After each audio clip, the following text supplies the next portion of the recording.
अध्याय 17। प्रभु ने मिट्टी से मनुष्य को गढ़ा। उसने उसे अपना प्रतिरूप बनाया। वो उसे फिर मिट्टी में मिला देता है। उसने उसे अपने सदृश शक्ति प्रदान की।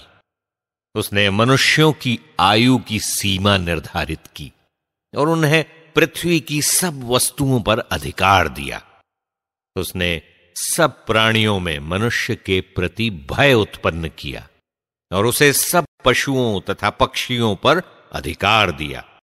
उसने मनुष्यों को बुद्धि, भाषा, आंखें तथा कान दिए और विचार करने का मन भी। उसने उन्हें विवेक से संपन्न किया और भलाई तथा बुराई की पहचान से। उसने उनके मन की आंखों को ज्योति प्रदान की, जिससे वे उसके कार्यों की महिमा देख सकें और उसके पवित्र नाम का स्तुतिगान एवं महिमामय कार्यों का बखान करें। उसने उन्हें ज्ञान का वरदान और जीवनप्रद नियम दिया। विधान और संहिता। उसने उनके लिए चिरस्थायी विधान निर्धारित किया और उन्हें अपनी आज्ञाओं की शिक्षा दी। उनकी आंखों ने उसके महिमामय ऐश्वर्य को देखा और उनके कानों ने उनकी महिमामय वाणी सुनी। उसने उनसे ये कहा, हर प्रकार की बुराई से दूर रहो। उसने प्रत्येक को दूसरों के प्रति कर्तव्य सिखाया। सर्वज्ञ प्रभु। मनुष्य जो कुछ करता है वो सदा उसके लिए प्रकट है और उसकी आंखों से छिपा हुआ नहीं रह सकता। उसने प्रत्येक राष्ट्र के लिए एक शासक नियुक्त किया, किंतु इज़राइल प्रभु की विरासत है। मनुष्यों के सभी कार्य दिन के प्रकाश की तरह प्रभु के सामने प्रकट हैं। वो उनके मार्गों पर निरंतर दृष्टि दौड़ाता है। उनका अधर्म उससे छिपा नहीं है। उनके सभी पाप प्रभु के सामने हैं। मनुष्य का भिक्षादान मुहर की तरह उसकी रक्षा करता है।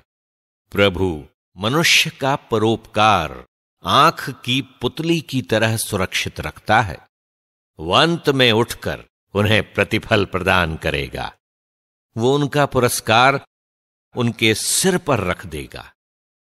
ईश्वर पश्चाताप करने वालों को अपने पास लौटने देता और निराश लोगों को ढारस बंधाता है। पाप छोड़कर सर्वोच्च ईश्वर के पास लौट जाओ। उससे प्रार्थना करो और उसे अप्रसन्न मत किया करो। अन्याय छोड़कर सर्वोच्च ईश्वर के पास लौट जाओ और अधर्म से अत्यधिक घृणा करो। ईश्वर का न्यायोचित निर्णय पहचान लो और सर्वोच्च प्रभु से विनय और प्रार्थना करो। यदि जीवित लोग ईश्वर का धन्यवाद नहीं करते तो अधोलोक में कौन उसका स्तुतिगान करेगा। अधर्मियों की भ्रांति में मत रहो और मृत्यु से पहले प्रभु की स्तुति करो। जो मर चुका है वो प्रभु का स्तुतिगान नहीं करता।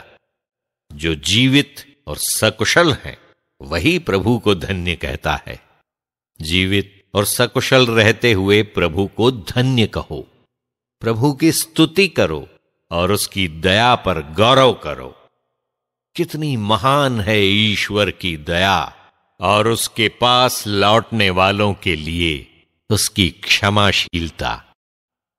सब कुछ मनुष्य के लिए संभव नहीं है, क्योंकि मनुष्य अमर नहीं है। सूर्य से अधिक प्रकाशमय क्या है, किंतु उस पर भी ग्रहण लग जाता है। रक्त मांस का मनुष्य तो बुराई की बात सोचता है। ईश्वर विश्वमंडल पर दृष्टि दौड़ाता है, किंतु मनुष्य मिट्टी और राख मात्र है।